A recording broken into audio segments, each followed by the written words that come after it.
Hoje eu vou conversar com um cara que carrega uma história de fé, de trabalho e família. Esse cara saiu do Nordeste, recomeçou a vida no Rio de Janeiro e construiu tudo com muito esforço, responsabilidade e propósito. Marido, pai de 2 filhos e um homem que acredita que o maior legado que ele pode deixar para as pessoas não é material, é caráter, exemplo e valores. Uma história simples na fala, mas muito forte na vivência. Com vocês, Valdeci. Fique aí com mais um episódio Sem Roteiros com Antônio Valdeci. Boa noite, Valdeci. Boa noite. É um prazer ter você aqui, cara. Você topou meu convite prontamente. Foi difícil te achar, né, por conta da correria, mas estamos aí, cara, né? Prazer meu, Felipe, estar participando, né? Esse momento aí pra gente bate-papo, né? De amigo, a gente não tem muito tempo pra essas coisas, não, mas aqui eu creio que hoje aqui a gente vai ter uma conversinha saudável aqui. Cara, vamos começar com as perguntas, né? Tranquilo? Sempre tranquilo, leva a vida na tranquilidade. Como que você costuma se apresentar, cara, quando as pessoas perguntam quem é o Valdeci? Quem era? Quem é hoje, né, no todo? Como que você costuma se apresentar? Bom, costumo me apresentar sempre como uma pessoa humilde que vem bem de baixo mesmo, vem da roça, uma vida que quem é da roça sabe como é que é uma vida um pouco sofrida, né, de família de cinco irmãos, mas que a gente sempre soube levar na humildade, no trabalho da roça, que todo mundo sabe o que é, a lavoura, o plantio, e eu sempre me identifico como... Eu não consigo largar minhas raízes, para falar a verdade, né? Sim. Eu sempre costumo dizer que eu sou aquele garoto humilde que veio da roça. Eu não perco minhas raízes. A minha família sabe que quando eu vou lá, sou a mesma pessoa que eu com meus amigos sempre costumo ser a mesma pessoa. Para mim, nada que vem, que você constrói e deixa te levantar o teu nariz Sempre sempre na mantendo o pé humildade, no chão. o pezinho no chão, não é?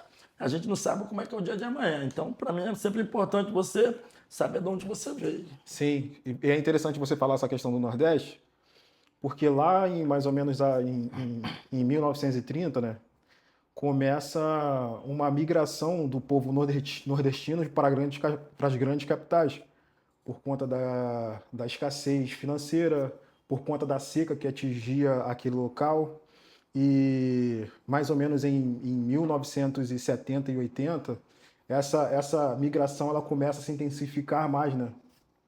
E baseado nisso, né? Você é um dos nordestinos, você é do Ceará, né? Será isso? Você é um dos nordestinos e baseado nisso, você sai do Nordeste para tentar uma vida melhor aqui no Rio de Janeiro. E eu queria saber de você, cara, como que era a sua infância no Nordeste? Como que era a vida da sua família no Nordeste?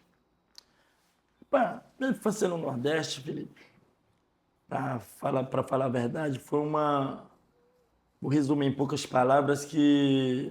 Pode ficar à vontade para falar. É como se você imaginar, você vê o seu pai, você vê sua mãe dizendo que comeram, dizendo que se alimentaram para poder dar comida para os filhos. Então eu não posso dizer que eu passei fome, porque é uma palavra muito pesada, mas a gente passou por muita necessidade, mas o meu pai e minha mãe, eu cansei de ver eles dizendo que estavam se alimentando para poder não tirar o alimento da nossa boca. Então, ou seja, a gente sabe o suor, o esforço, a gente sabe que é uma vida que quem está lá, a geração de hoje em dia mesmo, ninguém quer ficar, para falar a verdade. Eu tiro pelos meus sobrinhos, todo mundo quando vou completar 18 anos, eu vou embora daqui, eu vou tentar uma vida na cidade, porque aqui realmente é para as pessoas, se você olhar para as pessoas mais antigas, que são acostumadas à lavoura, a plantio, à criação de animais, sendo que, como você falou aí a respeito da migração, né? Chega a época que realmente chove, que vai ter fartura, vai chegar a época também que não vai chover, que ou você vende o animal que você tem, uma criação que você tem, ou você vê aquilo ali morrer, acabar, você vai perder. Você tem uma opção, não existe outra opção. Não existe outra A opção. única opção é você. Eu vou sustentar algo ou eu vou me sustentar? Então, para você se sustentar, você tem que vender aquilo que você tem para poder você seguir. Então, não é uma vida fácil. Não é uma vida fácil. Por isso que eu sempre tento, de todas as formas, né, transmitir para os meus filhos hoje que o valor, não financeiro, mas tipo assim, o valor moral, o valor ético, é saber valorizar as pequenas coisas, os pequenos detalhezinhos da vida. A gente, mas seus filhos têm tudo. Seus filhos nasceram numa época diferente, sim.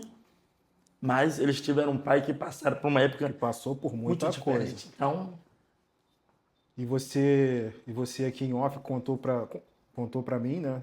Em off não, né? Nas perguntas que eu te fiz antes de começar, você contou para mim que você viu seus pais muitas vezes deixar de comer para alimentar vocês, né? Os seus irmãos. Como que foi isso para você vendo isso como filho? O que você sentiu vendo isso? eu sinto um orgulho muito grande dos meus pais. Eu sinto um orgulho deles. Minha esposa sabe muito bem que estou sempre falando com eles. A gente tem uma ligação muito... Às vezes a gente diz até assim, né? A mãe tem que parar, tipo, de dizer, praticamente me colocar como um filho querido que... Vamos dizer que eu não mesmo não sendo um caçula, como assim... Ela gosta mais dele. Não, porque por eu ser o filho mais distante também. Então eu entendo isso como uma afinidade da parte dela, por eu ser mais distante, a gente se vê todo ano, graças a Deus a gente tem conseguido ir lá todo ano para ver eles, são 10 dias assim, um jogo rápido, mas você vê o teu pai e tua mãe deixar de botar o alimento na boca deles para te dar, é aí que você consegue imaginar verdadeiramente o que é o amor de um pai para um filho. A criação, a forma que eles levam a vida deles, mesmo jeito dizendo, pai, o senhor comeu? Eu comi, filho. Mãe, a senhora comeu? Comi, filho. Mas não tinham comido. Eu via. Então, naquela hora, era tipo, hoje no almoço você vai comer o feijão com arroz, sem mistura, vamos dizer, sem ovo, sem nada. Feijão, arroz, uma colherzinha de óleo, às vezes uma farinha, você comia. À noite, não tinha mais o feijão. Vamos dizer que tinha um caldo de feijão. Você bebeu um caldo de feijão, bebeu um copinho de leite, alguma coisa aí, você ia dormir. Não ouvia nenhum dos irmãos reclamar. Ou seja, era uma rotina que a gente às vezes estava acostumado. Tem que se encontrar aqui, o pai e a mãe sempre se esforçando para... Cansei de ver. E uma das fases difíceis quando eu cheguei aqui foi justamente isso aí. Quando eu via um prato de comida na minha frente e eu podia comer alguma coisa que eu gostava de comer e eu podia comprar para mim comer e eu lembrava, quando eu botava aquilo ali, me embrulhava. Porque eu lembrava de onde eu tinha vindo, do que eu tinha passado. Então, por isso que a vinda, né? Mais por um benefício, não por me estar me realizando próprio. Mas os meus primeiros esforços aqui, quem me conhece sabe que foi justamente para tentar dar uma melhoria lá para meus pais. Foi difícil se sentir merecedor daquilo que você estava vivendo aqui naquela época por conta do que seus pais estavam vivendo na... Isso, difícil. Difícil, porque eu imaginava assim, eu tenho um alimento hoje eu vou comer, hoje eu vou tomar café, hoje eu vou almoçar, hoje eu vou jantar. Aí eu ficava imaginando, será que meu pai jantou? Será que a minha mãe almoçou? Será que eles tinham alimento hoje? Porque naquela época era uma dificuldade muito grande, não tinha telefone. Uhum. A gente se comunicava por carta. E às vezes uma carta daqui para lá durava mais de mês para chegar. Porque às vezes chegava na cidade, mas não tinha ninguém da cidade para levar para o interior. O interior era um transporte, às vezes uma vez ou duas vezes na semana, que ia para a cidade com horário. Se você perdesse, não tinha outra forma. Você não conseguiria se locomover. Então, ou seja, ficava naquela dependência da correspondência de chegar. Como que você sabia que chegava? Você só sabia que a correspondência tinha chegado quando a pessoa que estava lá respondia. Daqui a, vamos dizer, 2 meses, 3 meses, a correspondência chegava. Não, recebeu porque está me respondendo. Muito longo.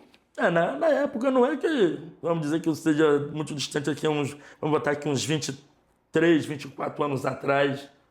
Ou seja, hoje já mudou muito. Hoje, Mudou muita coisa. hoje eu ligo a minha mãe pelo WhatsApp, eu faço chamada de vídeo. Tipo assim, ela não escuta. Naquela época vocês moravam muito longe da cidade grande, né? Sim, é mais ou menos uma hora ou mais É porque era muito de transporte. interiorzão, né? De transporte, vamos botar 1h30 de transporte para você ir para a cidade mais perto que tinha. Isso sem trânsito. O meu pai, às vezes, ele andava 1 hora a pé para ir da roça. Mas da roça, não saía da roça, para ir de um lugar onde ele morava para o primeiro orelhão que existia. Se ele chegasse lá e tivesse uma fila de 10 pessoas, ele tinha que esperar as 10 pessoas naquele orelhão para mim poder ligar para ele. É aquela época do cartãozinho, né? Você comprava com crédito, pai, como é que tá? Tá tudo bem? Acabou. Acabou o crédito, pronto, não tinha dinheiro. Então, só ele que ligava para você não ligava para ele, né? Porque você não sabia... Eu esperava ele me ligar, porque lá em casa o telefone estava disponível para mim, mas lá para ele não ele tinha que esperar a vez, então ele me ligava. Ele me ligava para poder falar e não demorava, ou seja... Como ele não tinha um transporte, uma bicicleta, não tinha outra coisa, às vezes vamos dizer que hoje em dia tem moto, tem transporte de todas as formas lá, carro, ou então andar a cavalo, meu pai não gostava, mas tinha esses meios, ele ia a pé.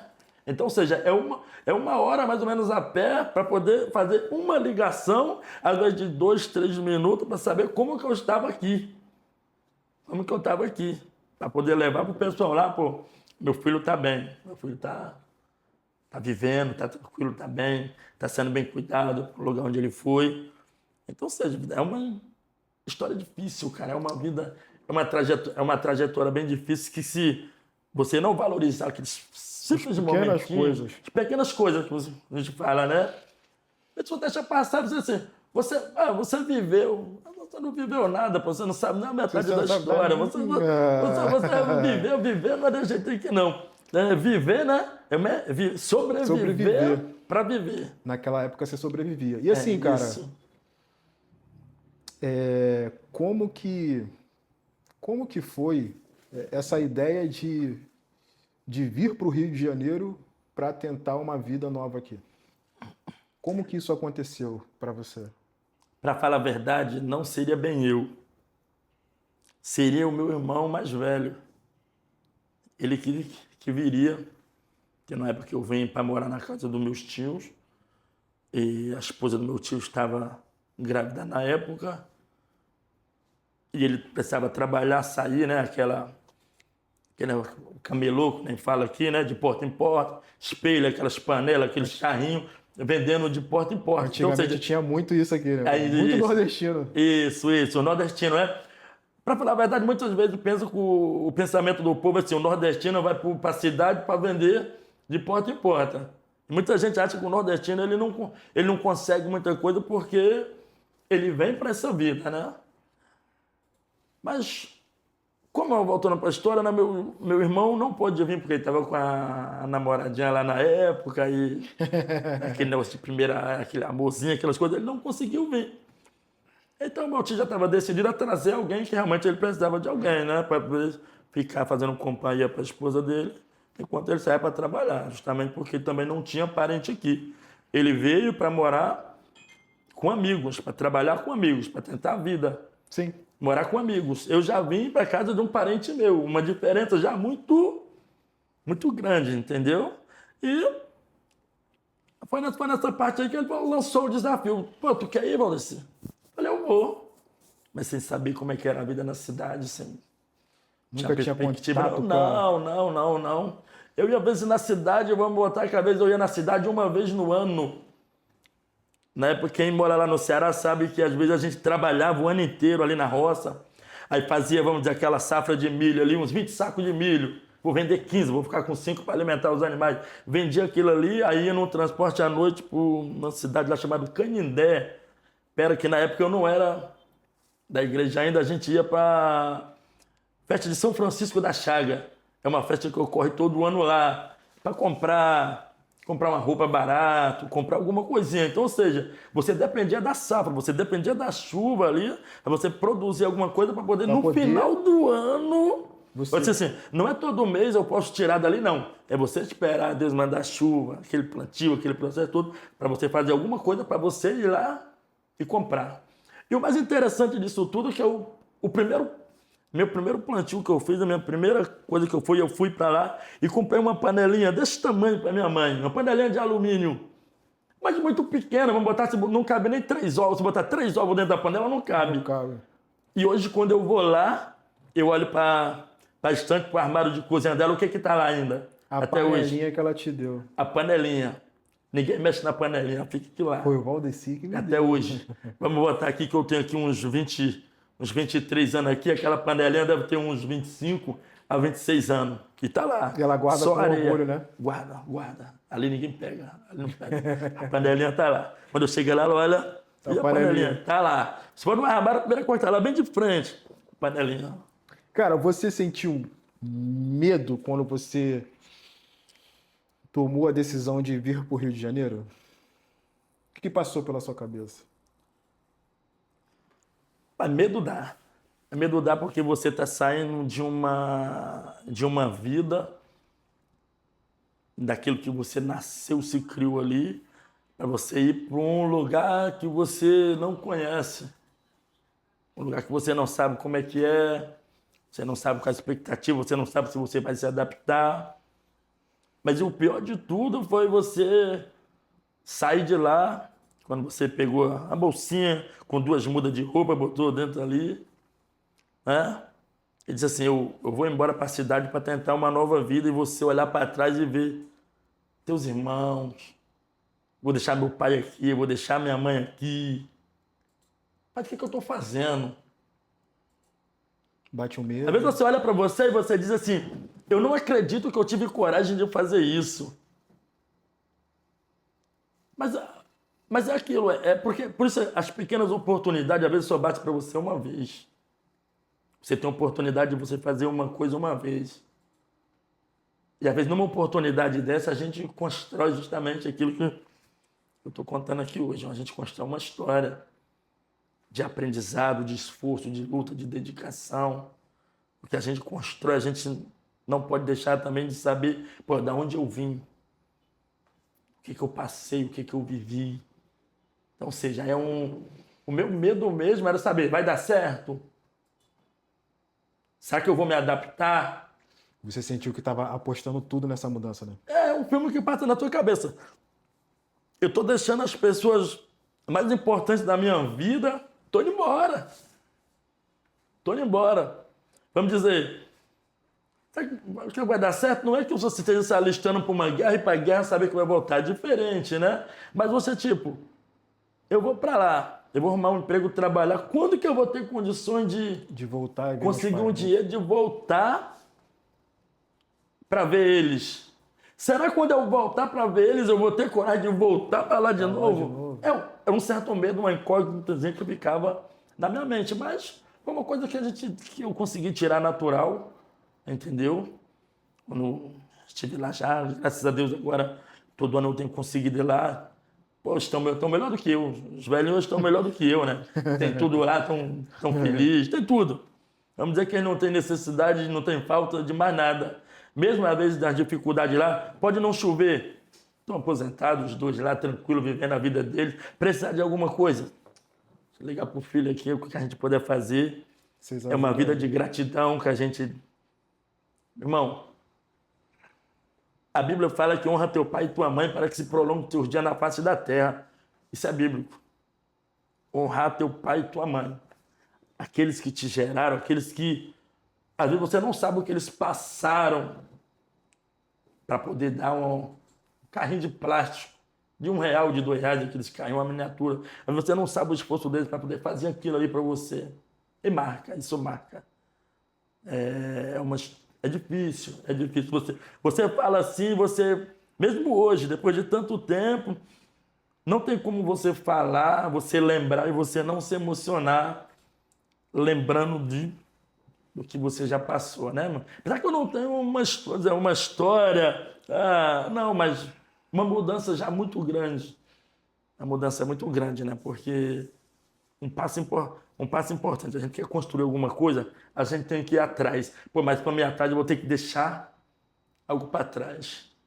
E quando se trata de família, se você for família mesmo, é difícil. Eu trouxe minha mãe aqui, né, cara? Você viu? Você assistiu o episódio inteiro? Já conseguiu assistir? Porque tu é um cara ocupado. Já conseguiu assistir o episódio inteiro da minha mãe? Como assim? Não entendi essa parte. Eu trouxe a minha mãe aqui. O primeiro episódio foi com ela, né? Ah. Tu conseguiu assistir esse episódio dela? Eu assisti uma Alguns parte. cortezinhos lá. Alguns cortes, eu vi. Então, quando ela falou do laço ali com a família, né? O coisa. Eu trouxe a mãe aqui. E muita gente acha que eu conhecia a história toda da minha mãe, só que eu não conhecia a história da minha mãe. Eu soube de muita coisa naquele dia que foi uma surpresa pra mim.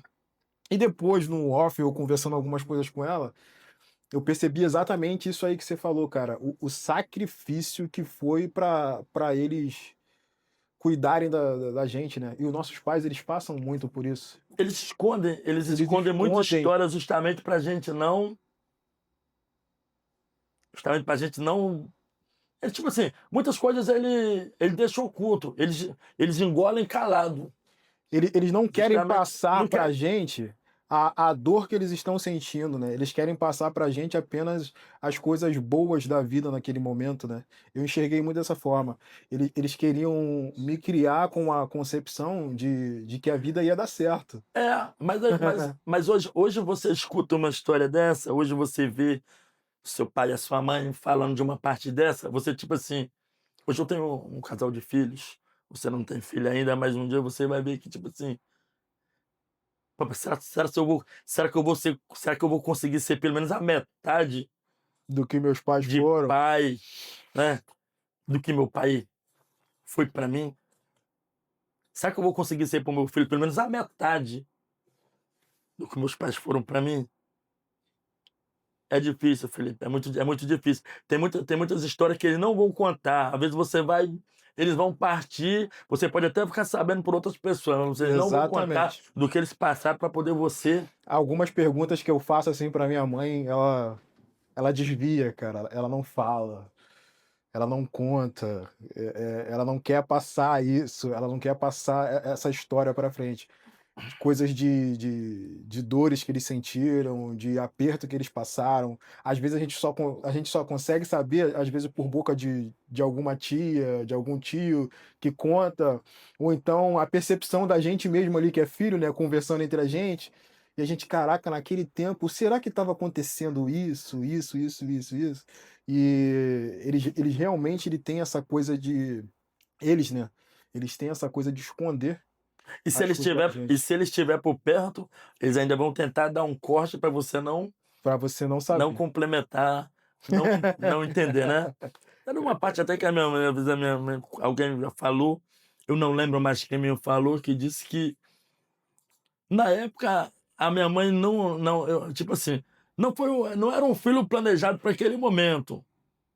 Da mesma forma, a minha irmã não gostaria de mim também, porque foi no intervalo de muito pouco tempo. Tipo, eu nasci, Logo daqui a pouco depois veio a tua irmã já irmã. veio outro, então seja.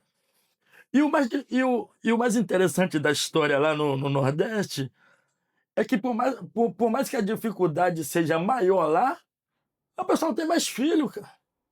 O pessoal tem mais filho. Hoje em dia eles já mudaram muito. A gente sempre fala, o pessoal fala assim, é porque naquela época não tinha televisão, naquela época não tinha nada, então os dois dedicados iam fazer o quê? Ah, Fazer filho. vai brincar, pô. Vamos brincar. Então, não tinha televisão, não tinha nada. Então naquela época, mano, A única parou diversão era um essa. olhava pro outro olhava pro outro, vem cá, minha velha. Cara, mas essa percepção tua é muito real, cara. E tipo assim, eu tô na área das ciências humanas hoje, da psicologia, da psicanálise, e a gente tem observado uma coisa aqui, cara, é que por conta da tecnologia até, por conta da quantidade de informação que tem chegado no nosso jovem hoje, na nossa geração, essa é a geração que menos faz sexo, cara. A nossa Estudos, geração né? Eu passada, já vi uma pesquisa também é, que diz a- que estudos. Por quê? Às vezes o que que a gente vê muito, né? De casado. Às vezes vai lá. Os dois, vamos estar no quarto. Vamos lá, tem os filhos, quero acontecer o quarto, tem alguma coisa, tá na cama. Aí um tá no celular, tá respondendo, tá falando com o outro, e o outro tá vendo um jogo, tá vendo uma coisa. Aí quando tu olha, vai acontecer o quê? Um dormiu. Eles interagem muito mais virtualmente do que pessoalmente. É, você tem que ter um bastante cuidado, justamente porque a tecnologia, ela tem o poder de não piscar de olho, ela... Tá vendo? Chega a vez, ela, celular aqui, pum, celular no meio dos peitos, caiu. Eu cochilei com o celular, vendo o celular. Ou seja, Naquele tempo. antigamente não tinha. É. Não tinha como. Era mais a conversa a dois, né? Sim. Era o diálogo. Quantas vezes a gente ficou de madrugada conversando ali em frente ao mercado? Diálogo, Você, Daniel, o porque ali, Matheus. vamos dizer, na época da nossa juventude, logo aqui, né? Que é quando eu vim pra cá já era novo ainda, era jovem ainda. A gente acha que ninguém tinha namorada. Não, a gente era. Não, ninguém tinha, né? Ou seja, conversar, zoava. Vamos lá, fazer aquele racha. Eu era o mais novo do bonde, não. Na verdade, o Alexander era o mais novo do bonde, né? O Tandinho, que ficava lá. A gente era o mais novo. Então, ou seja, aí você olha hoje, todo mundo seguiu um rumo diferente. Já casaram, construíram sua família, seus filhos. Alguns foram embora. Até amigos daquela época que nós já perdemos, né? É. Que a gente perdeu, no caso do Tomé, né? Rafael Tomé. O Rafael Tomé era irmão, mano. Não era? Coisa que a gente não acredita.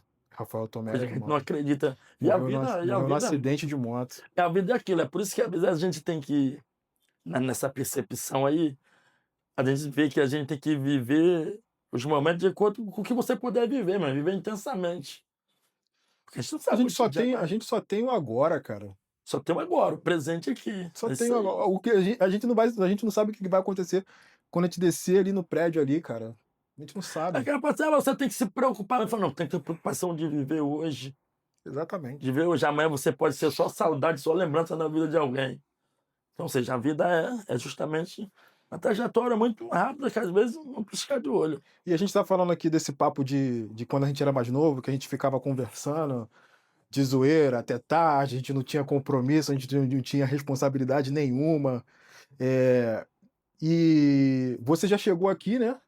Você já trabalhava lá na lavoura, fazendo as coisas lá com o seu pai no Nordeste e com a sua família.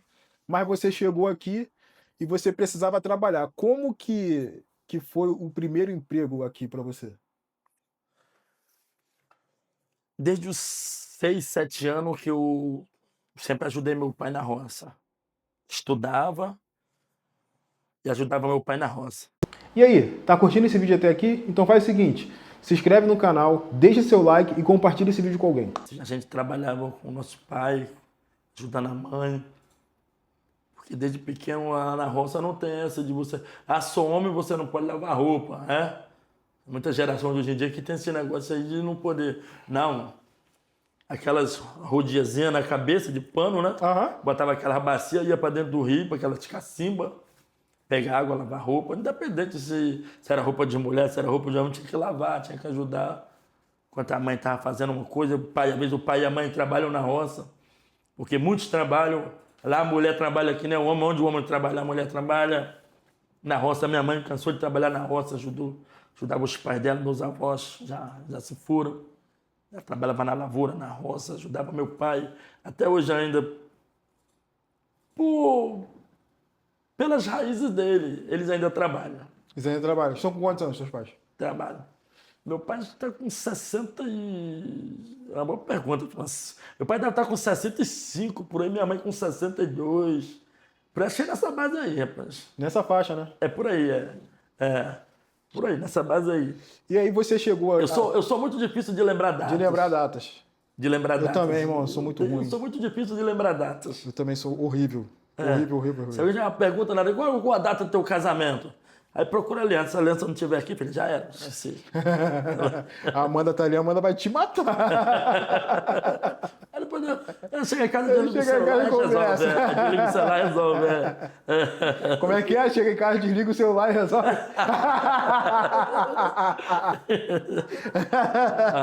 Não. É diferente, a vida na cidade é mais difícil. Essa geração não pode brincar, diferente, né? Você sabe brincar, tem que saber brincar direitinho, brincar direito. Brincar direito. Cara, você chegou aqui...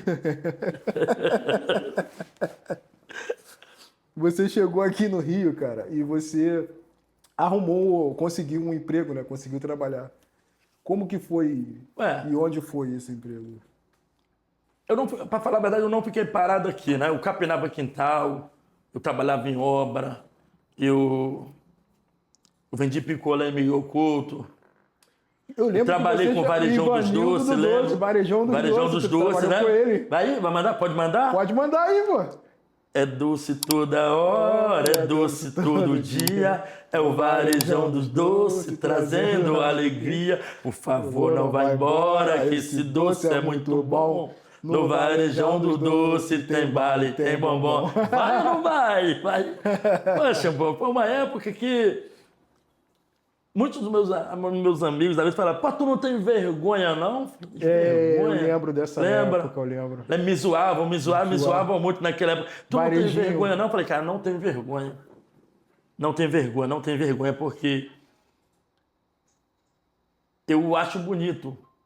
Pra falar a verdade, eu acho bonito, porque às vezes a oportunidade de um trabalho de carteira assinada, às vezes, não dá a mesma estrutura para o cara que trabalha desse jeito, porque ele já tem a história dele. O Varejão do Doce, ele tem história, Miguel Couto. Se olhar, o cara construiu a casa dele, casou para as coisas dele lá, na vida pessoal dele lá. Qual o trabalho dele aqui no Rio de Janeiro? Sempre foi aquela parte ali. Eu acho bonito, cara. Porque ele fez o quê? Ele marcou o território dele, ele marcou o espaço dele, então ele teve, trabalhei com ele. Não me arrependo, não senti vergonha. Vergonha é você conseguir um lucro com seu dinheiro de forma desonesta. Isso é vergonhoso. Mas no suor do teu rosto, não. Independente que você vai estar, trabalhei a tia Nícia também no armarinho. A tia Nícia no armarinho. No armarinho, lembra? No armarinho que tinha lá perto daquela padaria do Vicente. Padaria do Vicente, tu trabalhou ali Trabalhei ali. Então, ou seja, mas o meu primeiro emprego mesmo foi através do colega nosso também, o William também. O primeiro emprego de carteira assinada foi através do William. Isso. Eu tava no morro lá soltando pipa, pra falar a verdade, que eu nunca aprendi a soltar pipa, né? Tava lá, quando a ventania vinha, então alguém jogava, quando a pipa ia embora, vinha alguém lá embaixo, pum, levava embora meu dezão. Disse aquela escadinha lá no Leleca, às vezes, né? Aí ia procurar panela, amassar panela velha que encontrava na rua, pedaço de cobre, pra poder queimar aquilo ali e vender, pra fazer um dinheirinho pra comprar pipa. Aí tentar... Irmão, até hoje não aprendi a soltar pipa. Não aprendi. Aí tava às certo, veio lá, eu vi aquele grito lá, vamos descer. Você não, o Ceará. O Ceará, O Ceará. Falei, William. E aí, tá curtindo esse conteúdo? Deixa seu like aqui e vai lá. Segue a gente no Instagram do Sem Roteiro. Pô, cara, a empresa onde eu tô trabalhando lá, na época, Alô Plastique, Benfica. Hoje é aqui Plastique, já foi o Word Plastique. Pô, cara, estão precisando de gente para trabalhar lá. E como tinha um transporte que levava daqui para lá, né? Porque é um pouco distante, ou seja, seria 2 conduções. Tinha um transporte que levava. Falou, tu não quer ir lá, não? Eu falei, eu vou, mas tem que ser amanhã. Tem uma vaga na Kombi para tu ir, tem que ser amanhã. Aí peguei um dinheiro que foi com meu tio. Porque ele falou, ó, já vai com os... Tira as cópias do outro documento, leva um documento, alguma coisa, leva lá um dia de passagem, aí que fazer exame. Mas cheguei lá, tinha acabado de completar acho que 18 anos, mas eu estava ainda na dependência do... Certificado de reservista. Certificado de reservista, isso aí. Eu não sabia se eu ia servir ou se eu não ia servir. Expliquei a situação para o advogado lá do RH, o senhor Eronildo, pessoas que até hoje eu tenho muito respeito e admiração. Expliquei para ele a situação e ele falou assim, mas tu não vai ficar não. Tu não deve ficar não. Essa vaga é tua. Eu tô sentindo que essa vaga é tua. Essa vaga tinha sido através de um trabalho de oração da sua mãe, mas a irmã Maria das Neves, né? Maria das Neves. Vó do Mateus. Vó do Mateus. Era um trabalho de oração na época das férias da escola, que ela lançou sexta-feira de oração. Para quem... Que era lá na casa da minha mãe, né? Na época era Daniel e Mateus. Aí parece que ficou eu fiquei eu e o Daniel em primeiro, e o Matheus teve uma vez que o Matheus parece que tinha discutido com a mãe dele e faltou um. Uhum. O Matheus foi e ficou. E a gente tinha que te pedir alguma coisa, justamente eu estava pedindo uma oportunidade de emprego. Não é? E o Daniel fez aquele curso lá também, CAPEM, né? CAPEM. Aí começou a trabalhar até EPK, ele fez EPK, ele fez AMAN. Não, a CAPEM era antes, era a empresa mesmo que tinha ali, que eu acho que o Matheus, não sei se o Matheus não deve trabalhar mais lá também, tá, não. ele trabalhou lá na rua da Carioca. Depois foi que ele entrou, começou a estudar, fazer prova para tentar para a AMAN, né? Para tentar a AMAN, aí tentou para essa e... Foi para essa. Segui a história dele, né? Tem a história dele lá, muito bonito, muito bonito. Tem há pouco tempo também, esteve lá em casa, almoçou com a gente lá. Pô, gente da nossa gente, né? Gente da gente. Ou seja, aquela redondeza que tá ali, a gente não perdeu muitas origens ali, porque a gente tem contato praticamente com muitos ainda. Sim, a gente tem que todo mundo. O Anderson, o Matheus, você, o Alexandre ficou mais um pouco distante, né? Depois dos pais dele também, ele tocou a vida dele também, é mais difícil você ver, não é? Alexandre aquela tá no pessoa Pará. ali, Daniel, aquela parte de todo mundo ali. Ou seja, a gente ainda tem um certo convívio ali com o pessoal que a gente está sempre, na igreja, sempre fazendo uma coisa, a gente sempre tem um contato ali, entendeu? Aí esse senhor, ele guardou a vaga para você? Aí foi. Ele falou, essa vaga é tua. Tu quer mesmo? Eu falei, pô, eu nem imagino o quanto que eu quero. Então tu vai em tal lugar, não sei se ainda... Hoje é lá na Carioca, né? Centro da cidade, eu não lembro, mas naquela época você era Carioca também. Acho que não era, não sei se era Vicente de Carvalho, alguma coisa, eu não lembro mais de cabeça. Fui lá, fiz o exame direitinho, pô, você tá apto, pá, voltei, entreguei os exames, tudo, pode começar a trabalhar. 24 de setembro de 2003. 24 de setembro de 2003. Eu comecei a trabalhar. Quando foi em janeiro de 2004, o quartel vai e me chama. Tudo que eu não queria, serviço militar. Pô, o cara veio lá do Nordeste, como é que o cara vai saber dar tiro? O cara trabalha com enxada, com foice, com atirador, vai pro quartel dar tiro. Pô, foi uma experiência muito... Acho que foi muito bacana, cara, muito bacana. Eu não queria, porque eu estava trabalhando e eu tinha plano de... E como foi servir sem querer? Mas servir sem querer não tem jeito. É um serviço obrigatório, né? É um serviço obrigatório, você não tem chance. Pra falar a verdade, quando eu cheguei lá, eles perguntam, quem quer servir aí? Tu levantou a mão? Não levantei. Quem quer servir? Muita gente quer, então eu não te quero, não te quero, não te quero. O sargento fala, eu não te quero, não te quero, não te quero. Você levantou? Não, senhor, você não quer servir? Não.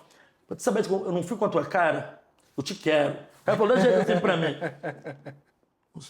Desse tamanho. Vamos botar ali 1,60 m e pouco ali. Baixinho ele. Aí olhou com um olhar regaloto pra mim. Tu vai servir. Eu falei, não, senhor, eu tô trabalhando, não posso servir, não. Tu vai servir, eu te quero. Tu vai servir na minha companhia. Eu vou lembrar teu nome. Rapaz, eu passei um ano lá e o cara lembrando meu nome. Passei ele quase um ano, uns 11 meses de serviço lá. Paz. Mas foi uma época de muito... Saiu na primeira ou na segunda baixa? Muito difícil. A primeira baixa, eu era o primeiro que levantou a mão. A primeira baixa, vamos lá, pode botar meu nome aí na frente de todo o nome aí. Porque a empresa ela tem o direito de te segurar um ano. A empresa ela te segura um ano, se você continuar a tua carreira militar, ela vai baixar na tua carteira. Quando eu voltei para a empresa, eles queriam me mandar embora. Porque já aquela vaga que eu tinha de um ano já tinham preenchido. Aí eu lembro a minha gerente na época falou assim, não. Pô, menino bom de trabalho. Pô, nisso bom de trabalho, ela falou de setembro a dezembro. Alguém falou assim, não, é bom de trabalho, não. Vamos encaixar ele em outro lugar aqui, vai procurar vaga. Aí da empresa voltou e continuei. Aí fui balconista, trabalhei em escritório, fiz office boy, né? Que fala esse serviço de rua. Me mandaram para Copacabana, para Ipanema, Recreio, eu não conhecia nada, pedindo ajuda dos outros. Onde é que fica isso aqui? Onde está o cartório? Um cearense no Rio de Janeiro. Não conhecia nada e eu rodei muito lugar. neguinho te dá informação errada. De sacanagem, carioca é fogo. Te sacaneia. Já entrei praticamente beirando comunidade, não tinha mandando voltar, não é ele não. Ou seja, às vezes, pelo teu sotaque, às vezes o pessoal diz assim, pô, vamos enganar esse besta aí, né? Você é nordestino, vamos enganar esse besta aí. Não, mas sempre fazendo o trabalho. E tu lembra de alguma situação? Aí voltei, aí separador. Mas, meu irmão, eu não... Pra começar mesmo, né? Esfregava o piso de chão, lavava banheiro, a patroa pedia, vamos limpar a vidraçaria aqui, quem pode limpar? Bora, tô dentro. Eu? Bora, tudo que tinha, pode contar comigo. Ó, pra você ficar depois do horário, chegou uma carga aí, tem que descarregar esse caminhão, bora, tô dentro. Ou seja, eu sei de onde eu vim. Quem se antecipa é o governo. Eu tava tentando, pô, eu preciso manter esse meu emprego, é a minha oportunidade. Essa porta foi aberta através de quê? De oração. Logo quando acabou a campanha de oração lá, eu não falei, não passou uma semana, acho que uma semana depois de ter acabado essa campanha de oração, essa vaga de emprego pintou. Falei, pô, é de Deus. É de Deus. E tá nesse tempinho todo aí, vamos botar, vai para 22 anos. Dentro dessa empresa? Vai para fazer 22 anos dentro dessa empresa. E qual o seu cargo hoje lá? De hoje eu vim de limpador de banheiro, limpador de chão, repositor de mercadoria. Uma coisa que eu nunca pensei em chegar, eu cheguei à gerência da loja. Cheguei à gerência. Um cargo que às vezes você olha no meio e que tá mais para a família. Mas pela humildade, pelo trabalho, ou seja, eu digo assim, por trabalho bem prestado, porque eu sempre fui esforçado, procurei me esforçar, sempre. Uma coisa que você não pensa, mas veio. Eu creio que isso é fruto do teu trabalho, né? E você foi nesse momento que você chegou à gerência que você pensou, cara, agora minha vida tá mudando de verdade. Foi nesse momento? A ficha caiu. A ficha caiu. A trava do pertencimento foi embora. E eu lembro que o meu patrão, ele chegou para mim e falou assim, as coisas vão melhorar pro teu lado, mas mantenha o teu pezinho no chão. A humildade vai começar a vir as investidas do inimigo, para tentar de tudo, para, às vezes, até para uma coisa que ele me falou até hoje, se alertar a tua esposa, para você não cair em palavras de alguma coisa, porque vai melhorar. Ou seja, o cara, ela chegou a gerente, a gente sabe que o negócio vai melhorar um pouquinho, o cara vai ter uma oportunidade de comprar um carrinho, de fazer alguma coisa, então, ou seja, é difícil, né? E ele me alertou, né? Eu agradeço muito a Deus pela vida deles. Cara, até hoje eu tenho trabalhando. Se você chegar lá na loja, tua mãe já foi lá, teu pai já foi lá, chega lá, paga o gerente da loja, ele tá separando a mercadoria, ele tá atendendo um cliente, tá levando mercadoria no carro, ele tá puxando um peso. Eu só tenho mesmo porque eu tive de gerente, mas eu, tipo assim, eu sou funcionário da empresa. A partir do momento que eu cheguei ali, que eu bati o meu cartão, ou seja, eu vou embora que hora? 4 horas, 5 horas, de 6 da manhã às 4 às 5, eu sou funcionário da empresa. Se precisar, alguém derramou uma água ali e não tiver a pessoa da limpeza, antes da pessoa da limpeza chegar, alguém pisar ali e causar alguma coisa, agora com o pano limpo, para mim, ou seja, coisa que eu não deixei. Eu tenho minha responsabilidade de gerente, sim, mas mantendo os pezinhos no chão da mesma forma. Funcionário, chega lá e diz, um funcionário, cadê o gerente? Eu olho assim, ele que é o gerente, ele tá carregando peso lá, botando mercadoria no carro do cliente, ele é o gerente. Ele não para não, ele desse jeito aí. Para, cara, sossega aí, descansa um pouquinho, parece, mas como é que eu vou ver se tem um serviço para fazer? Não tem como. É minha rotina é assim. Direto. O Valdeci lá do começo ainda ecoa aí, né, cara? O trabalhador de sempre. O correria. Correria, tem que ser correria. Você trabalha com comércio. Você trabalha com comércio, então, ou seja, atendimento ao público, então, ou seja, a única preocupação que você tem que ter muito grande ali é justamente de o teu cliente sair dali satisfeito. De você saber assim, poxa, dei um bom atendimento para aquele cliente. Ele vai voltar? A preocupação dele voltar, eu já tenho uma preocupação, eu já tenho um desejo maior naquilo ali. Ele vai me indicar para outro. O meu bom atendimento naquele dali, ele vai me indicar para outro. O outro vai vir e vai me indicar para outro, porque sempre são amigos, são colegas, trabalham esse ramo. É um ramo muito pegajoso, me diz assim. Vai um te indicando para outro. Pra você falar, hoje eu posso lá, às vezes eu tô viajando com a minha esposa, curtindo com meus filhos, de vez em quando alguém liga aí, pô, cara, tu vai resolver um problema lá, cara, eu não tô hoje, eu só tô, vamos dizer, numa terça-feira, eu só tô lá quinta-feira. Mas a loja tá funcionando lá, não, só vou quando você voltar. Uma coisa bonita que tu Isso vê. que orgulho, né, tu diz assim, a minha esposa às vezes fala assim, eu não acredito que fala, não. O cara só vai lá quando voltou, já voltou, agora eu vou lá na loja, vou. Só liga, a gente faz um vínculo, cara. A gente faz um vínculo, às vezes, de... Não dá nem de cliente, às vezes, assim, também não de amigo, não, porque amigos a gente fala assim de... Vamos dizer como se fosse uma parceria, né? É um vínculo de parceria, né? Uma E cria-se uma amizade ali isso aí, momentânea também. Uma parceria que a pessoa, meu irmão, te indica, de olhos fechados, pronto. Entendeu? Pronto, E a gente pronto. que é homem, a gente tem muito isso, né, cara? Por exemplo, eu corto o cabelo com o mesmo cara há 20 anos. A gente é muito leal aos nossos vendedores que tratam a gente bem. Carro eu compro com o mesmo cara há 10 anos. É sempre assim, a gente que é homem, a gente é muito fiel às pessoas que nos atendem bem, cara. Eu tenho essa sensação. E quando a gente é atendido muito bem em algum lugar, a gente vai voltar e a gente ainda vai indicar outra pessoa. Porque eu indico todo mundo para cortar cabelo com esse rapaz e indico todo mundo para comprar carro com esse cara. Isso é muito importante. É um vínculo, né, mano? É um vínculo. É, pô. É um vínculo que a gente constrói. É tipo, você tá no barbeiro lá, você pode chegar lá, meu irmão, qual o teu corte de cabelo? É o mesmo, o cara É o sabe. mesmo, ele sabe, pô. O cara sabe. Você pode estar cansado do teu dia exaustivo de trabalho, tu vai sentar ali, tu vai dormir. Tu dorme ali, quando o cara bateu, acorda, paga a conta aí, só paga a conta aí, vai pra casa. Quando tu olha, tu já tem uma confiança, tu nem vai procurar mais. Ah, vou ver se tá mais alto aqui, mas tu já tem a confiança que tu vai ver, que mesmo se alguém disser assim, não tá legal, tu vai dizer mentira, tá legal porque eu acredito no cara. O começo da vida da gente é desse jeito, mano. Aí tu veio pro Rio de Janeiro, tu conseguiu um emprego, começou a trabalhar e junto com isso tu também começou a construir uma família. E como foi você conhecer a mulher que seria futuramente a mulher da tua vida? Rapaz, essa história, rapaz, é uma história que...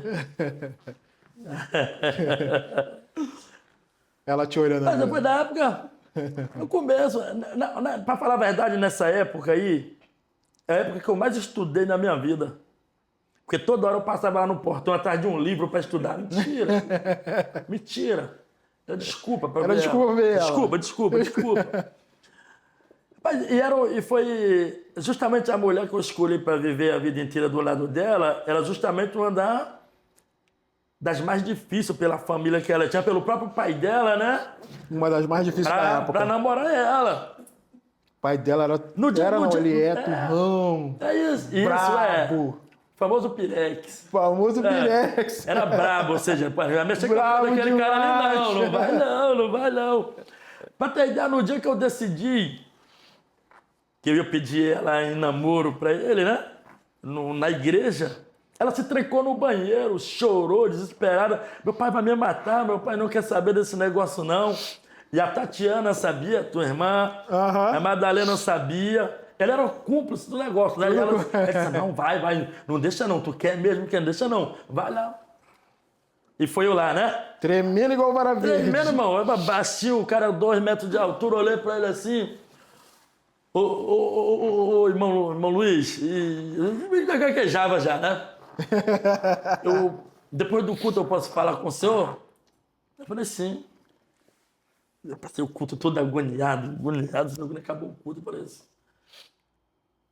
deixa eu explicar pro senhor, o senhor me conhece, né? Eu tô gostando da sua filha e eu quero saber como é que eu faço para poder namorar a sua filha. Aí já foi bem curto e grosso. Ó, para falar a verdade, eu não quero que a minha filha namore agora, não. Mas eu vou falar com a mãe dela para ver o que a mãe dela acha de você, porque eu gosto de tomar, né? A tomar decisões junto com a mãe dela. Só que a mãe dela já estava amaciada há muito tempo. Mãe dela, o cara já tinha chegado. Cearensezinho não era mineiro, não, mas chega naquele jeitinho humilde, que nem aqueles cachorrinhos abandonados, como quem não quer nada. Vai chegando. Então ela já sabia mais ou menos. Porque até então, pela história que eu ficava sabendo, quando ela falava de namoro com algum rapaz ou alguma coisa, ele mesmo falava, é o sobrinho do Daniel, menino trabalhador, menino que vê aí, sei mais do que, tu tem que namorar um tipo de pessoa desse tipo assim. A gente não achava assim. A garota mais metida que eu achava da igreja foi justamente quem? Ela. Aquela que está caminhando comigo até hoje. Lado a lado. Né? A mais metida. A Amanda era. Né?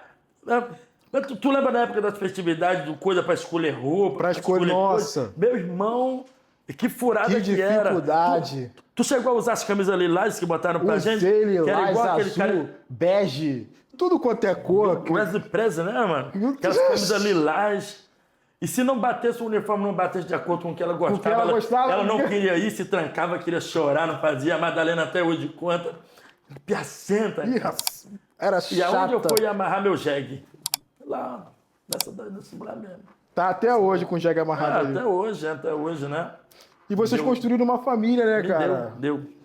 Como Dois- foi o Dois filhos. saber lindos. que você foi pai pela primeira vez? Qual foi o sentimento que tu teve? A ficha não cai, mano. A ficha não cai. Quando você teve primeira vez que você sabe que você vai ser pai, eu lembro, né? A alegria que dava, mas mesmo assim veio uma alegria seguida de medo.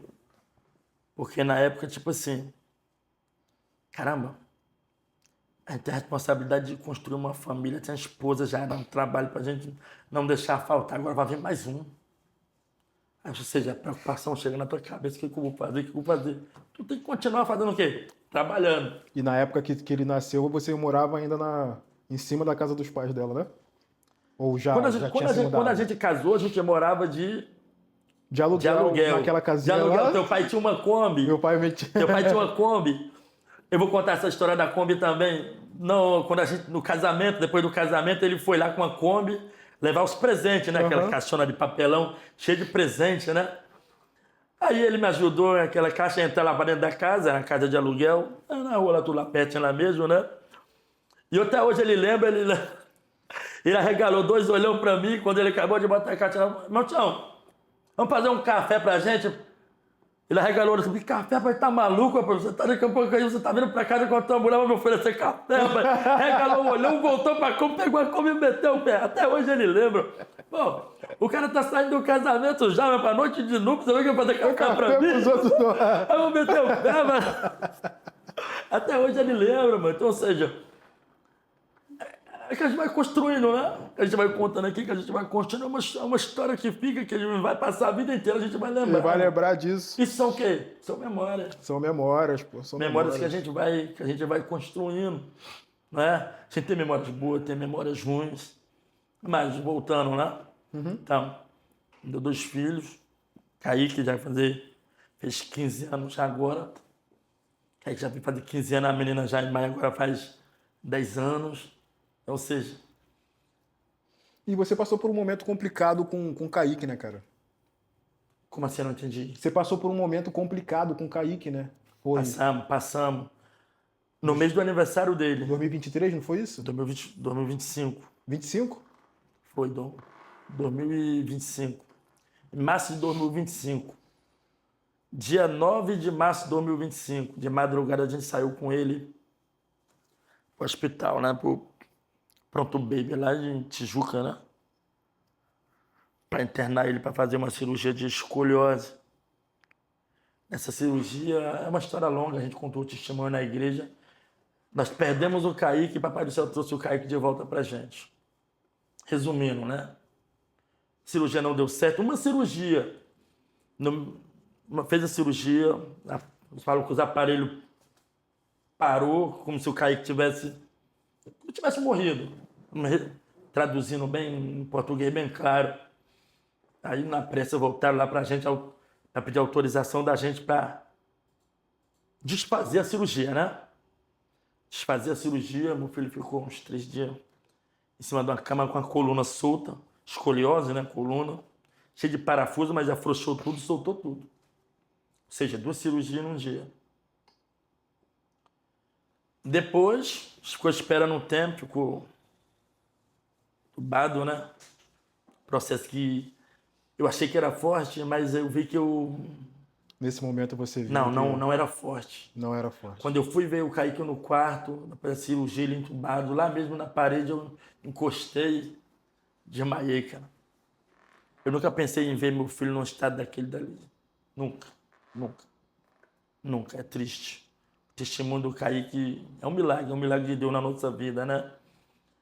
Então, depois, quando conseguiram lá normalizar lá, fizeram a cirurgia de novo. Ou seja, 3 cirurgias. Fecharam.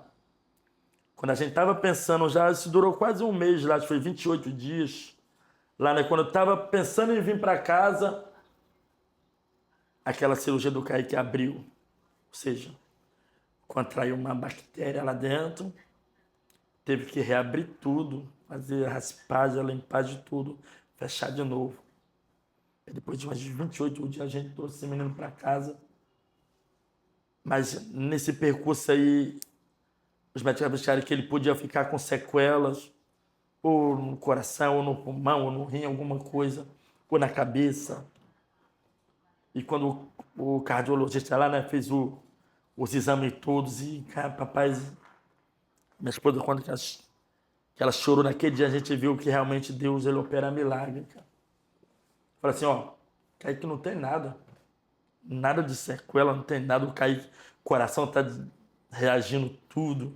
E deu febre. Tudo que não podia acontecer com o Kaique aconteceu nesse período de 28 dias. Se eu for contar aqui, eu vou passar a noite toda contando aqui.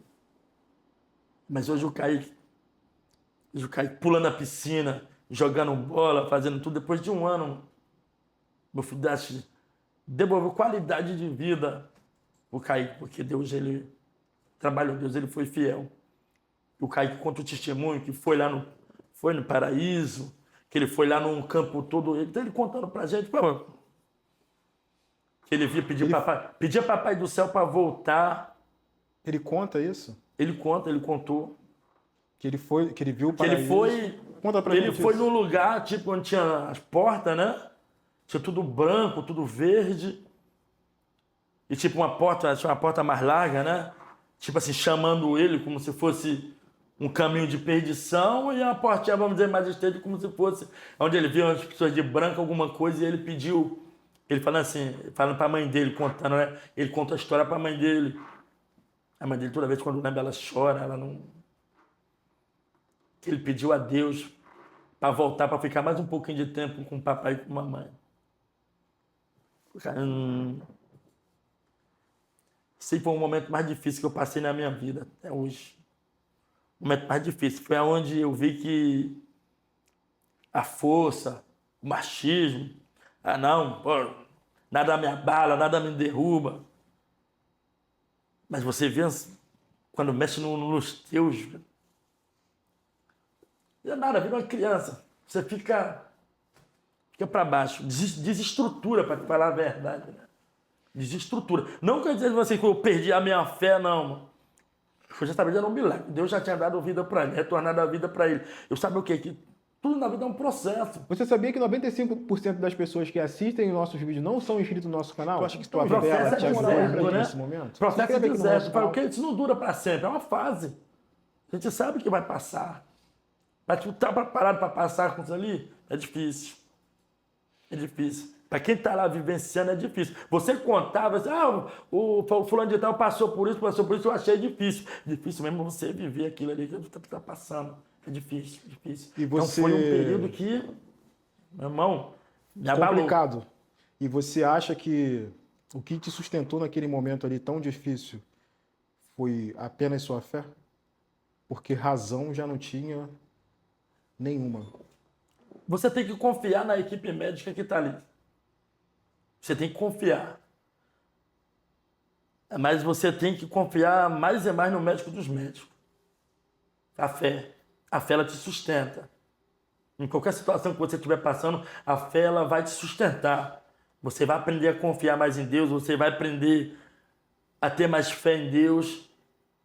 Seria uma coisa que eu creio que para todo mundo que segue um evangélico, né, uma protestante, ter sem precisar passar por uma prova dessa. Mas Às vezes você só consegue aumentar a tua fé, aumentar mesmo que você crê em Deus mesmo quando você vê o milagre acontecendo na tua frente, assim como aconteceu com meu filho. Eu creio que foi Deus, realmente Deus sustentou.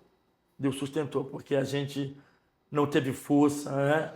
A gente deixa de agradecer às pessoas que deram apoio, estiveram com a gente no começo, né? Esposa do meu tio também, eu sempre falo na igreja, bom, logo no primeiro dia ela sustentou a barra mais pesada, porque a gente tava, como é que se diz? Dilacerado, cara. A gente ficou Não tinha força, não tinha, sem chão. Era, não tinha onde pisar. ficamos sem chão. Ficamos sem chão. Ficamos sem chão. Mas hoje a gente vê o Kaique lá, mano, pô, naqueles videogames dele, no coisa indo pra escola, Fazendo as atividades dele. bem. Pô, tu vê assim, pô, o milagre de Deus passando ali. Tu vê, mano. É desse jeito, desse jeito. Você acredita que Deus mudou completamente o rumo da tua história? Você acha que tudo que você viveu hoje foi única, exclusivamente vontade soberana de Deus? Eu tento dessa forma. Quem abriu a porta para mim desse emprego? Para quem que eu pedi para abrir a porta desse emprego da minha vida para mim? Para mim começar a minha trajetória, a minha história. Eu estou contando. Oração. Oração, quem é Deus? Todo momento é Deus. Na minha vida eu tenho assim, todo momento foi Deus. Eu tenho meu esforço, eu tenho. Não adianta Deus querer operar e eu não querer eu agir dele. Então, ou seja, é realmente a mão de Deus em todo momento, é a mão de Deus. É a mão de Deus que te capacita, entendeu? Que vê de onde tu saiu. Não, vamos, tipo assim, vou mudar o quadro de história daquele menino ali, pelo esforço dele. Porque às vezes, né, porque não adianta, eu quero um emprego, aí eu vou cruzar minhas pernas aqui e vou ficar aqui esperando o emprego chegar. Eu vou orar, vou esperar Deus abrir uma porta para mim. Eu não vou me esforçar para entregar um currículo, para bater de porta em porta. Do Aí céu, você me diz, Deus vai agir dessa forma? do céu só cai chuva e cocô de pomba, irmão. Só isso. Não tem como, cara. Não tem como. Não tem como. Então, ou seja, é esforço teu, sim.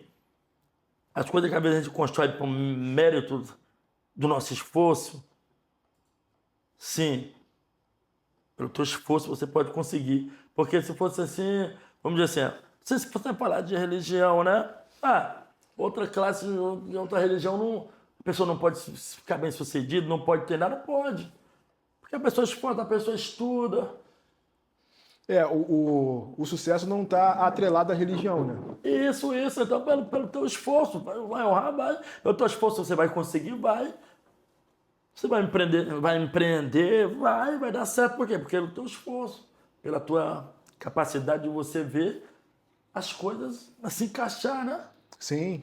Nos pontinhos. Então, ou seja, é para todo mundo.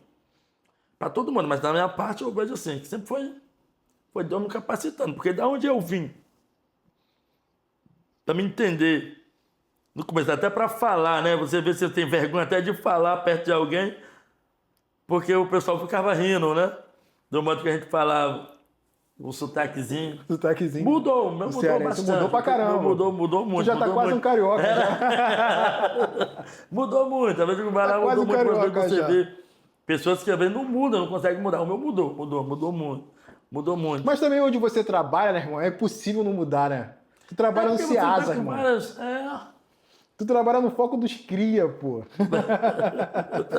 sei lá, no seu S.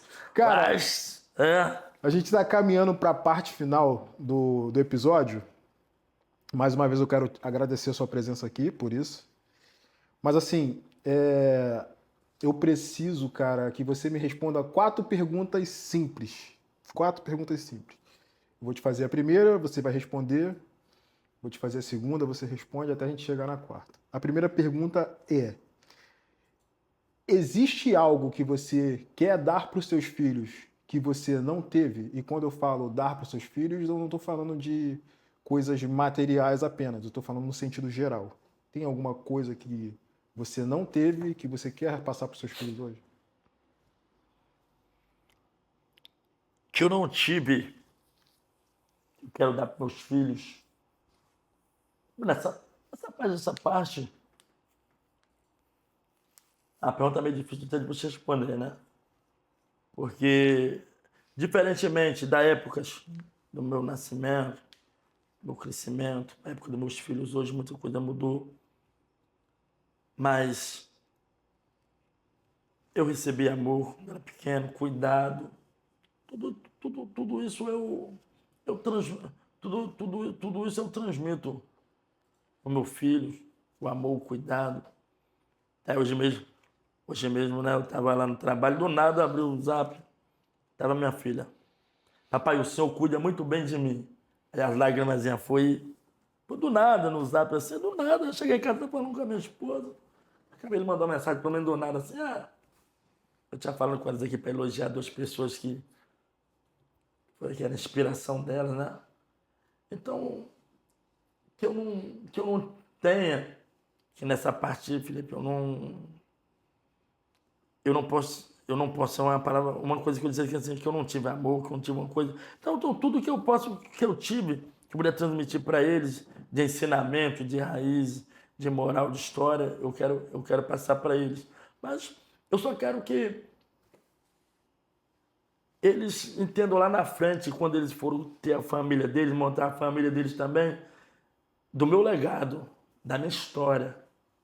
É uma coisa que eu quero que eles olhem e falem assim: meu pai veio de baixo, construiu a história dele, passou pra gente, ensinou a gente, criou a gente, agora eu quero viver, mas na minha trajetória, daquilo que eu vou fazer, daquilo que eu vou formar, eu sempre lembrar de quem foi meu pai, de quem foi minha mãe. Eu só quero transmitir isso para eles. O legado que a gente deixa aqui de ensinamento para eles, de coisa, entendeu? Porque se for falar de bens materiais, poxa, eu vou dizer que eu ando, por exemplo, eu ando num Celta. Eu quero que meu filho, se ele puder estudar, se ele puder ser melhor do que eu, comprar uma Ferrari, meu irmão, vai ser uma felicidade, a melhor felicidade do mundo. A única pessoa que quer ver o filho melhor, os filhos melhor, quer ver pessoas melhores que ele, é os pais que querem ver o filho. Não existe uma pessoa que tem uma felicidade maior de ver. Poxa, às vezes eu falo para os meus funcionários lá na empresa, né? Eu estou fazendo desse jeito, estou te ensinando desse jeito.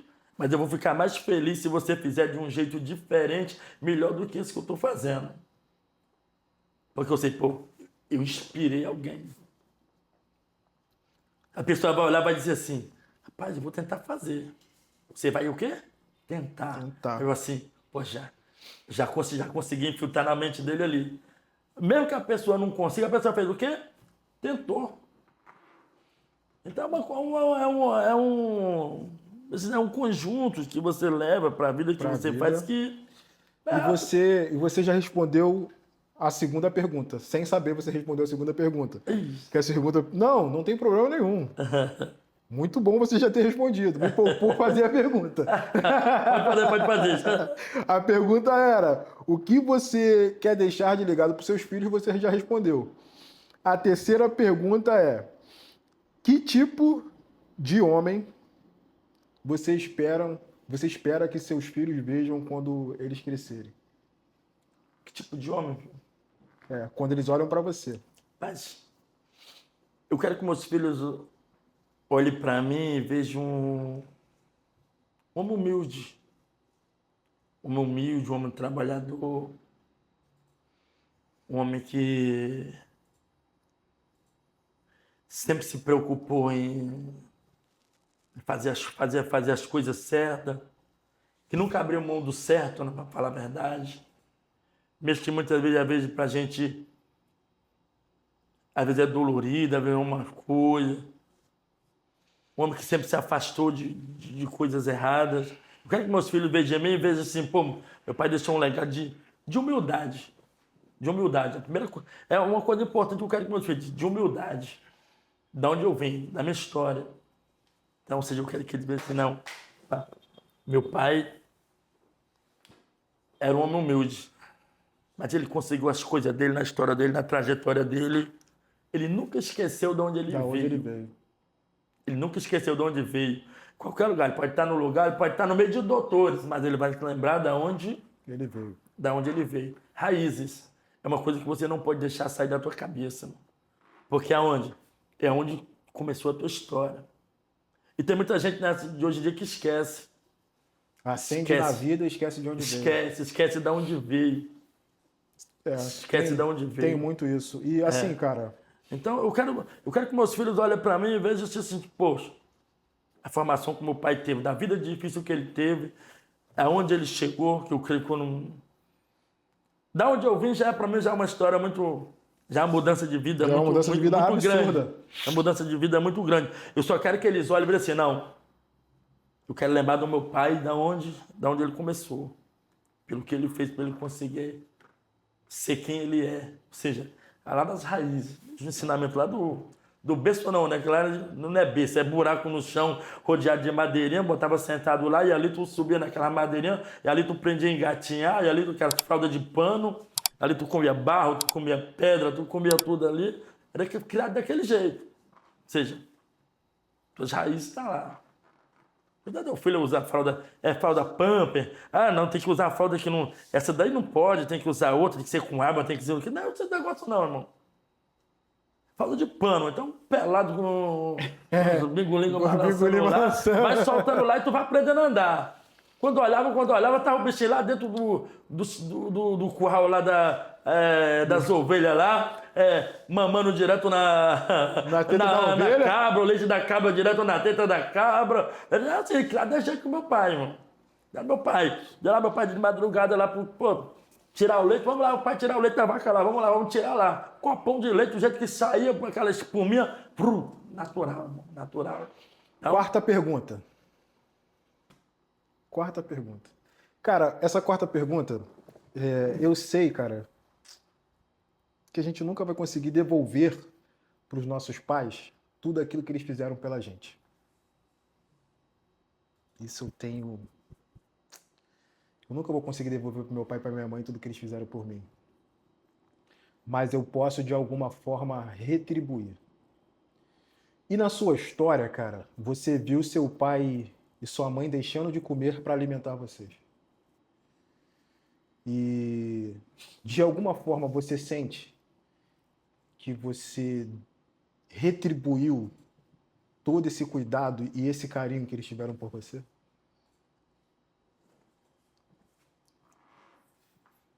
Rapaz, a gente, nessa parte aí, eu penso dessa forma.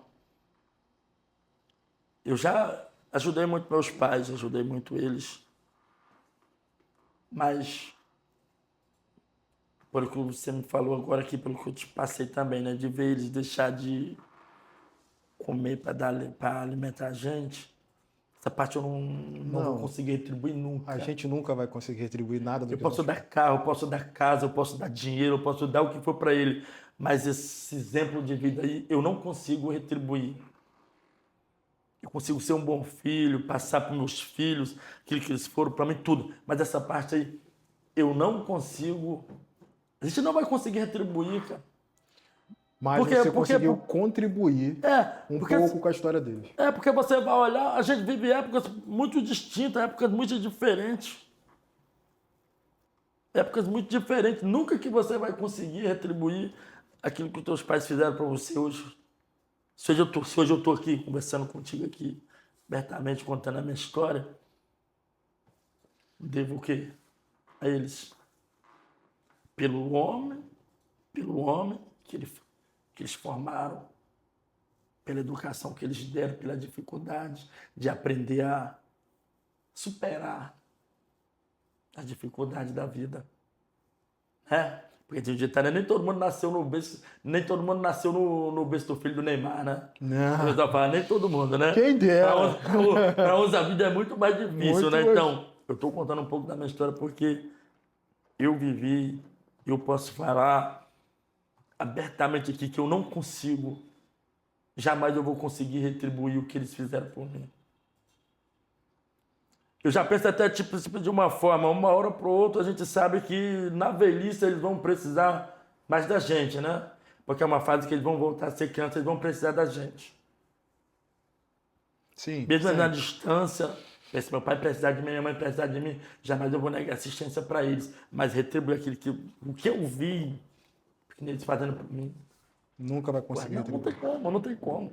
Se você perguntar para alguém aqui e alguém disser que vai conseguir, É impossível. Eu tenho essa concepção, eu tenho essa não, ciência, não tem. A essa percepção vai consciência. ser sempre isso. Você sempre, alguns vão querer bater no peito e vai dizer, não, eu retribuo pro meu. Não. Não. São épocas muito difíceis até pra gente fazer essa colocação, né, É. irmão? É porque, tipo, quando você sai e vem buscar algo melhor para você, de certa forma você veio buscar também algo melhor para sua família lá, né, cara? Então, de alguma forma aqui você hoje consegue ajudá-los lá. E nesse momento, cara, eu vou fazer uma análise da tua história. O que eu percebi olhando para a sua história. E como você é cristão, a gente tem essa origem cristã, eu vou analisar, eu analisei a sua vida, cara, e eu percebi que a sua história é muito parecida com um personagem bíblico. Já tinha parado para pensar nisso? Eu fiquei curioso agora pra saber. Sua história é muito parecida com um personagem bíblico. A percepção é boa. Qual personagem? Na verdade, dois personagens. Tua história meio que mescla com elas. Primeiro personagem, Davi. Primeiro personagem, Davi.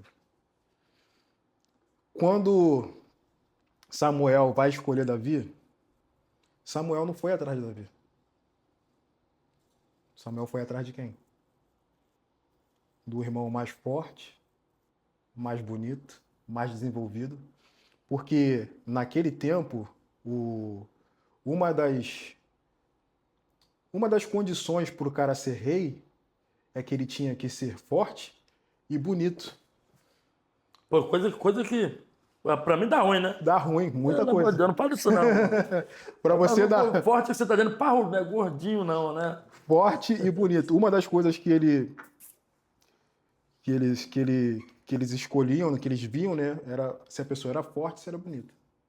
Eles foram lá para buscar outra pessoa, mas chegaram lá, Deus falou assim, ó, não é ele. Eu quero aquele lá, ó, que tá cuidando das Ah, não, ovelhas. agora sim, agora você a comparação na época do meu tio foi lá pra buscar boa colocação, boa, Ele foi lá te buscar boa. e te trouxe para o Rio de Não Janeiro tinha, para viver uma bela história. não tinha parado pra pensar nisso aí ainda. E se você olha para Davi, né, e se você compara a sua vida com Davi, eu não estou falando que você vive uma vida de rei, né? Mas você tem uma boa história hoje. E Davi também teve uma boa história. A boa mudança, não. Segundo ponto. Segundo personagem. José. Mas aí já é o personagem quando chega que ele vence na vida e ele volta para ajudar seus irmãos.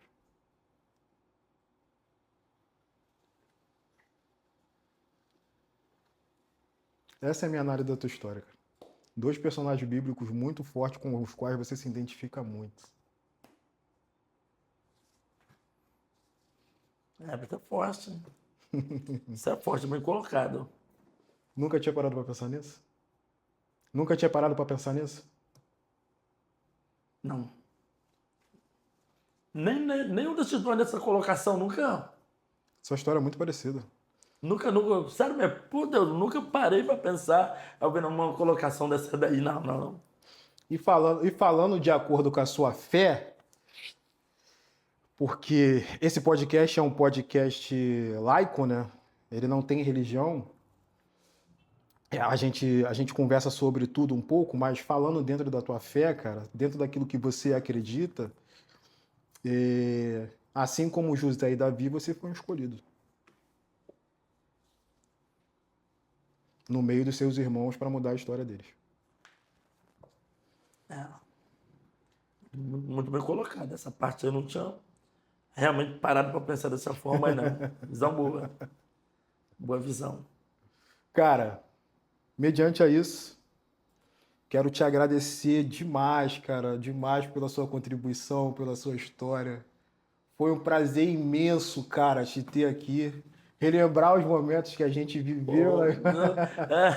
Foram muitos, Foram muitos. né? A gente não falou nem metade aqui, só deu uma pincelada. A gente não falou da época que a gente ia andando pro Geneziano para procurar sítio pra gente fazer retiro e batismo na igreja. Batismo andava. Andar de bicicleta. A gente pegava a bicicleta e ia pra Tinguá. Ih, muita coisa que a gente passou junto. Muita coisa, né?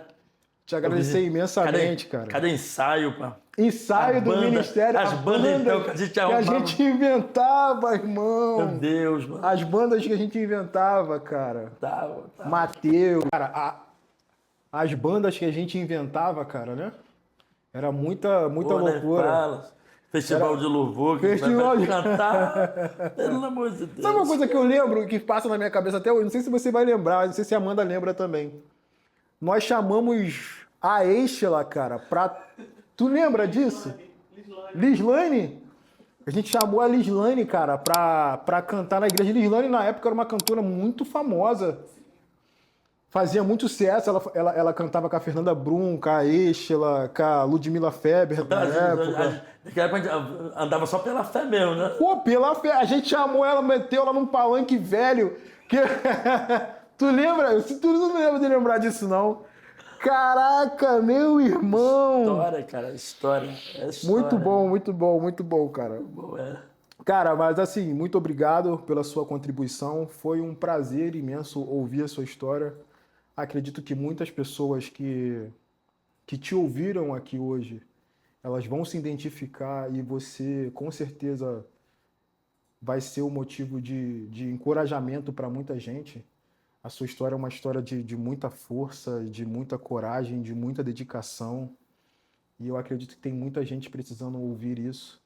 E você vai contribuir muito com a sua história através desse podcast, cara. Muito obrigado.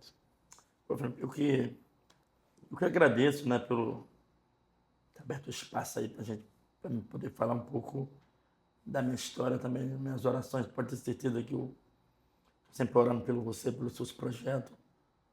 É para aquilo que Deus tem colocado no teu coração. Eu creio que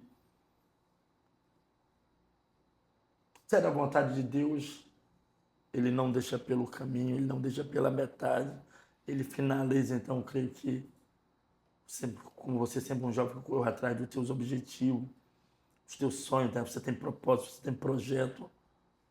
Eu creio que já tem dado certo, né? Mas Deus ele vai abrir uma grande porta para você ainda. Eu creio que, através dessa história, das pessoas, da oportunidade que você está dando para as pessoas contar um pouco da história, às vezes, pessoas que têm isso aqui, né?